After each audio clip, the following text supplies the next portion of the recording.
Going live.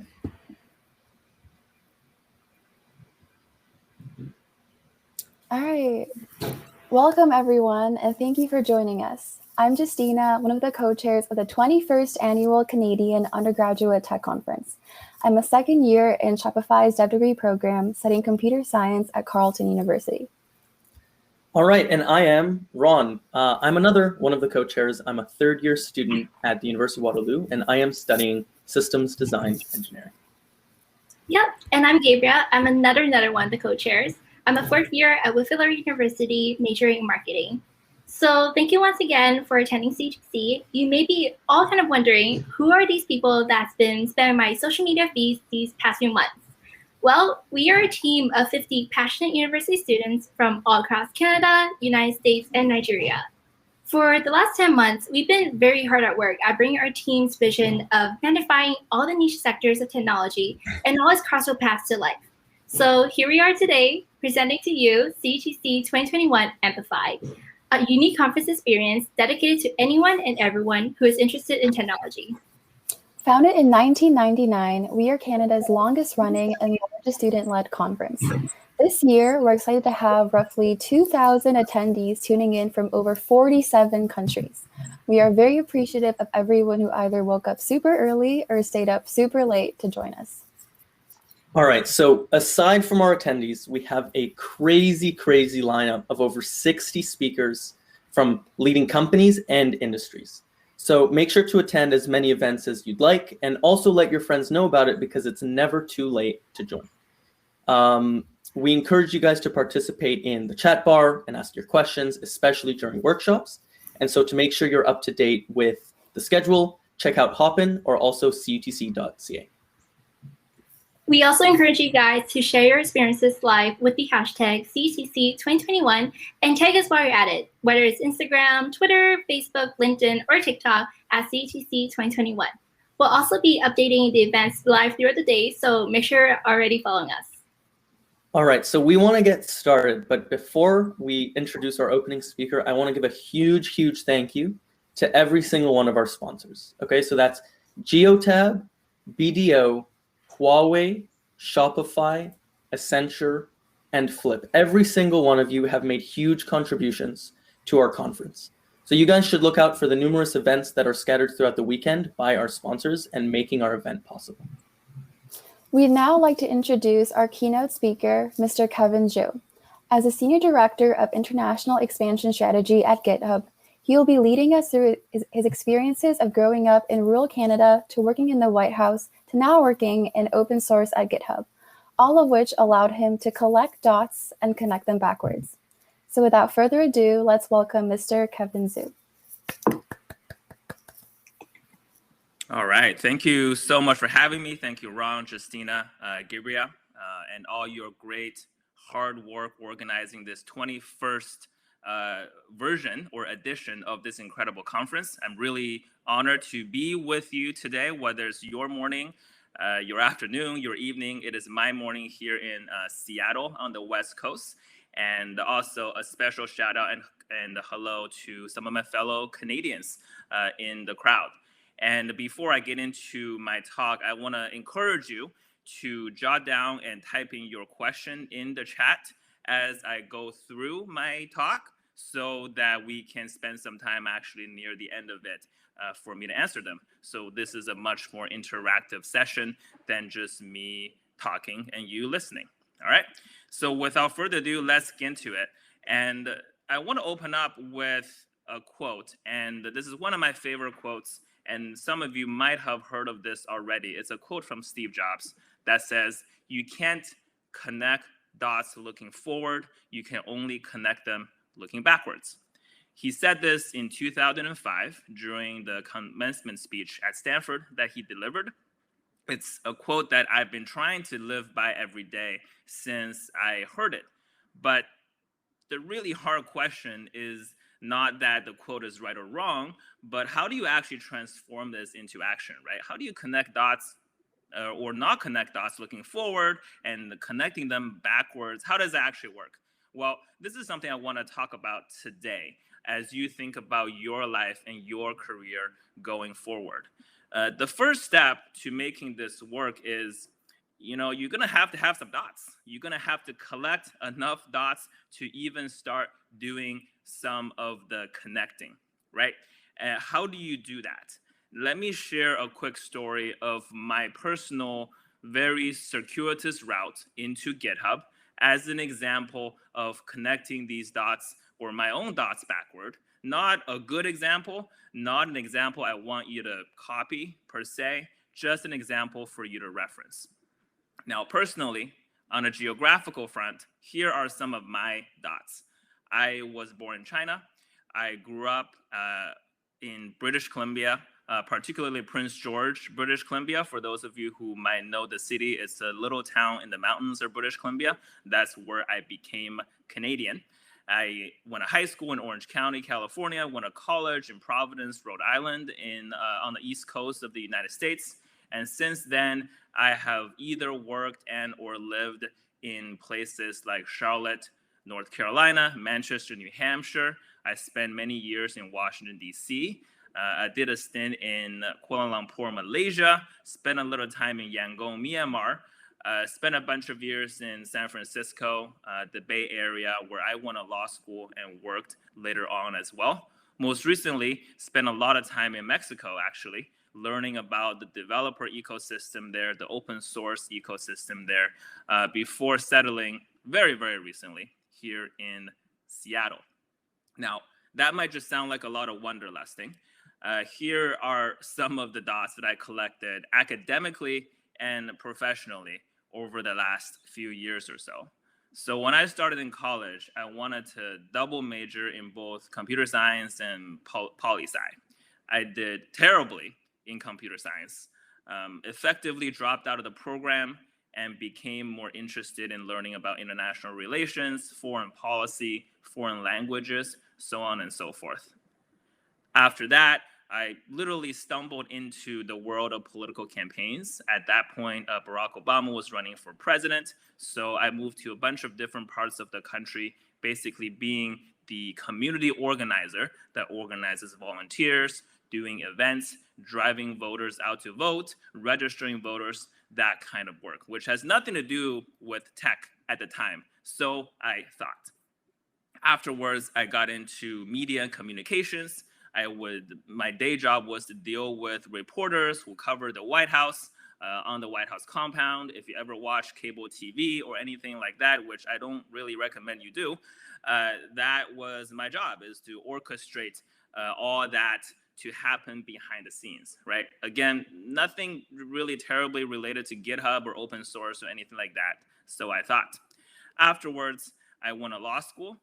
And during law school, I actually picked up computer science once again, 10 years after college, and probably spend more time, doing CS problem sets than learning about case laws and writing arguments and writing briefs during my law school experience, because I was hyper curious about not just the technology industry, but about technology itself. And even though I was much later in my career, this is, in my late 20s, going nearly on 30 at that point, I wanted to make sure I still learned this stuff as much as I could. And after that, I actually tried and failed to start my own healthcare startup for a little while. And again, stumbled into open source, working for an open source database company at the time, helping them expand into different markets.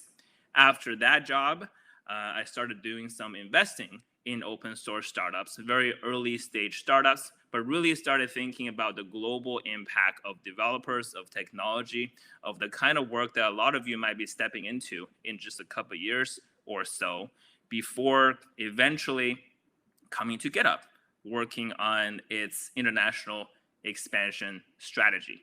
So as you can probably hear by now, that was a pretty random grab bag of dots that I happened to have collected, frankly, without a whole lot of intention, but just was willing to embrace my own curiosity, opportunities as they come up, but also, frankly, was very bad at planning my career going forward, let's be honest.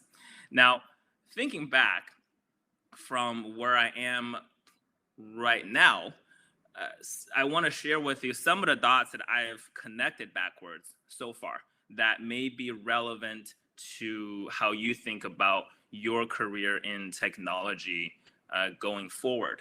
Now, every industry that I realize needs community builders. It doesn't matter if you're in politics, you're in business, you're in finance, you're in technology, or anything else. You need community builders. And I learned this firsthand because a lot of the work that I was doing earlier on in my career, hosting town halls, cookouts, canvassing drives, voter registration activities, all these sorts of things that you need to do to elect a president, whether it's Barack Obama or somebody else, was actually not that different from the kind of meetups or talks or community events or even conferences like this that also needs to happen for you to, say, promote or generate interest around an open source database project that I was working on. I spent probably the majority of my time earlier on in working on that startup, just thinking about the kind of message that we need to drive. And if you imagine the project as your candidate that you're trying to promote to get people to vote for, then it becomes very easy actually for me to think about, okay, these are the kind of events, these are the kind of meetups, talks, all kinds of activities online or offline that you need to do to promote the project. And now that has actually become an industry or a function in and of itself. For some of you who keep track of certain job boards, you might have heard of positions like developer relations or DevRel, developer advocates, developer evangelists. This role is arguably one of the most sought after function right now in the industry. I cannot tell you how often I get requests and questions from very young startups that I work with asking me for referrals or people I should talk to because they need to hire a DevRel or 2 DevRel or 3 DevRel in their company. And what that really means, if you boil it down, is that this industry, the tech industry, we don't just need good engineers. We also need good engineers who can build communities, who can bring people together, who not only are good at coding, but they're also good at demoing. They're also good at teaching. They're good at hosting office hours. They're good at doing all these other things that may not feel strictly like working on technology and building software, but they are incredibly, incredibly important for the success of your project, of your company. And it's also a very satisfying process for your career as well that a lot of you might not have thought of. But what that also means is that you're going to need a bunch of different skills that has nothing to do with coding either. You might want to think about taking a public speaking class. You might want to think about, really honing your presentation skills, the way you carry yourself in public, whether it's virtually or otherwise. And you want to think about, how does your audience work? How do we bring people together? What are their common overlaps of interest or struggles when it comes to using your technology? Those are the things that come into play so much more as you think about the future and the kind of role that you may want to step into, because every industry, and especially the tech industry, needs community builders. And the second set of dots that I've connected so far is that technology's impact is truly global. Now, this may be obvious to a lot of you. I know from the intro that a lot of you are dialing in from all over the world right now. And that is a testament to how global technology is. You're living proof of that phenomenon that we're living through right now. But I gotta tell you, that isn't obvious to everybody. It certainly is not obvious to a lot of folks, say in DC or other parts of the policy-making circle, because they still think of technology as a product or a business. But we all know that the impact is global. And a lot of that impact is because of open source technology. Some of you might have already dabbled in open source. A lot of you may use open source in your class or in your own pet project or your own side hustles. And this impact is truly profound and will be in our lives for probably decades to come, right? Technology impacts not just the international business side of things, it impacts our supply chain, it impacts the way the capital market or investment dollars flow. It certainly impacts our culture and it impacts our policy, both domestic and foreign.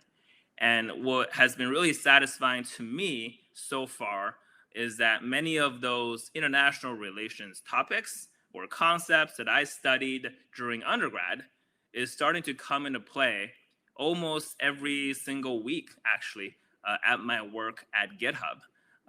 So it's really helpful to actually know a little bit of both and know a little bit of everything. Because when you think about the connection of open source, the network effect among developers from Nigeria to Canada to South Korea to Brazil, that also impacts the way these countries think about, what is their supply chain when it comes to technology? What is their talent strategy when they think about grooming their next generation of productive workforce that they will need to grow as a country? A lot of these things will come into play even more visibly than they are now. And it's really good that you guys are already very globally minded. And I hope you keep that in mind because everything is interconnected. That is if you look hard enough, right? And also if you have enough dots under your belt to connect them. And as for the dots that don't connect, there's still a lot of them in my head that are still just floating around and there are no lines in between them. And that used to frustrate me a lot. It used to give me anxiety. It gives me insecurity. I used to think, oh, did I just waste a bunch of years doing this, doing that, and nothing worked? And that was just a whole waste of time. And it's not a very good feeling. Now, I don't do that so much anymore because there is a second part of that Steve Jobs quote, which is you have to trust that the dots will somehow connect in your future. I used to not trust this part of the quote, but enough dots have connected for me by now that I'm trusting it more and more.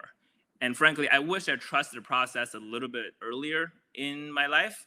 I would have probably embraced more opportunities than I have had so far. I wish I was more curious. I was more eager to collect more dots. So I don't want that to be an example for you at all because I didn't really do it right, to be honest. There's so many ways you can do this better. And I truly believe all of you can do this way better than I have. There's no better time in history to study technology, to become an engineer, to become a research scientist. And as you go on that pursuit, don't forget all the other things in life that you can also explore, whether that's art, music, civic life, and so many other options that are at your disposal. And try to embrace that as opposed to think that may be a waste of time, or it may be veering you off a certain course or a path that either you've designed for yourself, or worse yet, other people have designed for you or bucketed into in front of you, so that you feel like there's no other way to embrace these other things. There's so many ways you can embrace them, and really truly encourage you to do that, to collect some dots and make a habit of trying to connect them, maybe every year, maybe every 2 years, but also feel okay that if you don't connect them right away, it's very much okay. That is part of the process. That's part of the work. It's part of the experience. And trust that they will connect soon enough. All right. So with that, I appreciate you having me and having me lead off this conference. I hope that was a good little energy booster to all of you. And if you have questions in the chat or otherwise, I'm happy to hang out here for another 5 minutes or so to answer some of your questions or your curiosities.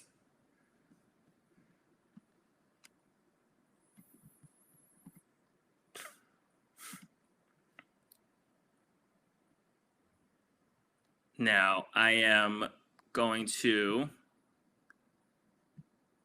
just scroll through. Well, it's really cool to see all these different locations, by the way. I know you guys, I guess, can't actually talk, but shout outs to Bangladesh, India. GitHub has a huge presence in India, by the way. So if you guys don't know all the campus programs that we're working on, feel free to reach out to me. Happy to connect you guys with with our folks on the ground over there. Nigeria, NorCal, awesome. Israel, really cool, really growing, fast-growing tech ecosystem over there. I do not have slides because people end up just staring at slides a lot after they watch these talks.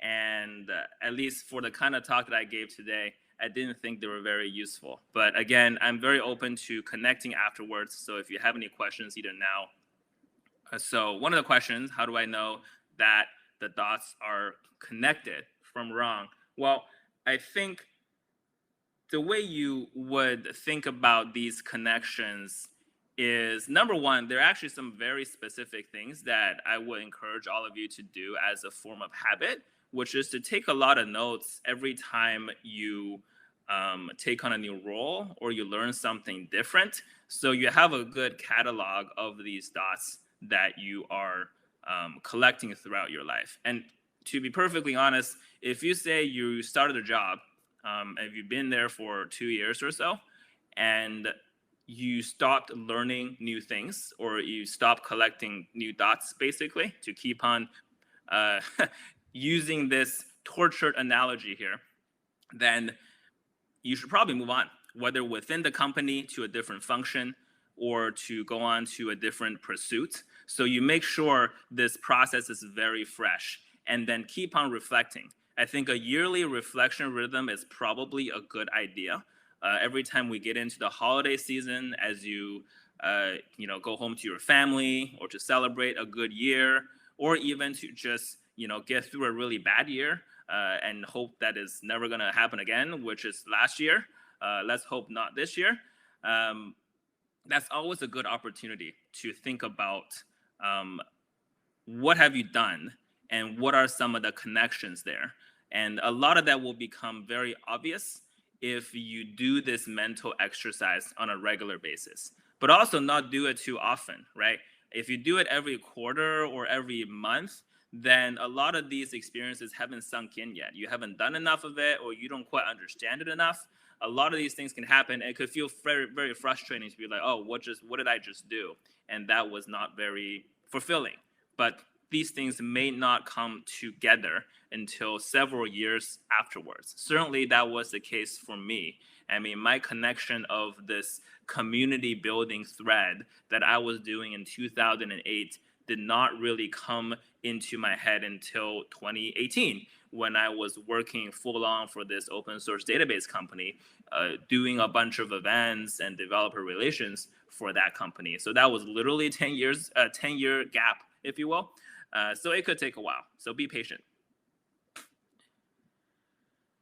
Yes, for Shreya's question, I think a good way to think about these dots are experiences among subjects and areas. And I will put even a more philosophical note on that, which is also just kind of memories, right? Because the interesting thing is you could work a bunch of jobs, and some of the things you might remember, other things you may not remember. And it's interesting to kind of jot down, what did you end up remembering from those experiences? And that could also be personal travel as well, if you're out there visiting people, and connect all of those together. Because the chances are the things that you just happen to remember are the things that made an impact on you, even though you may not know that at the time.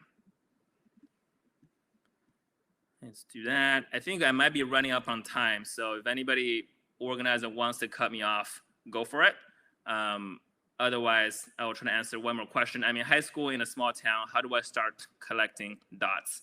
So small town is pretty tough. I can relate to that, having grown up in Prince George, British Columbia, during the Web 1.0 era. So this is dial-up internet and everything. At this point, if you can't physically get out of your town, or you just don't want to because you have family there and you have ties there. I mean, there's no better place than the internet to start collecting dots, meeting people, even working on projects virtually, right? Like the era is now to be able to do that. You can learn literally everything you want on YouTube. It's just a matter of one, spending the time, and two, probably figuring out what is actually good content and what is not. And the second part is to participate in conferences like this, which you're already doing, and find like-minded people and form that community, right? Whether somebody else picked up the flag or you want to pick up the flag and say, hey, I am interested in, I don't know, hacking together a machine learning project to do music recommendation, which is in fact the first thing that Mark Zuckerberg built before he even built Facebook. And find a group of people to start doing this stuff. And then those are the dots that you can proactively start collecting as you go on your career. And there's a lot of opportunity to do that.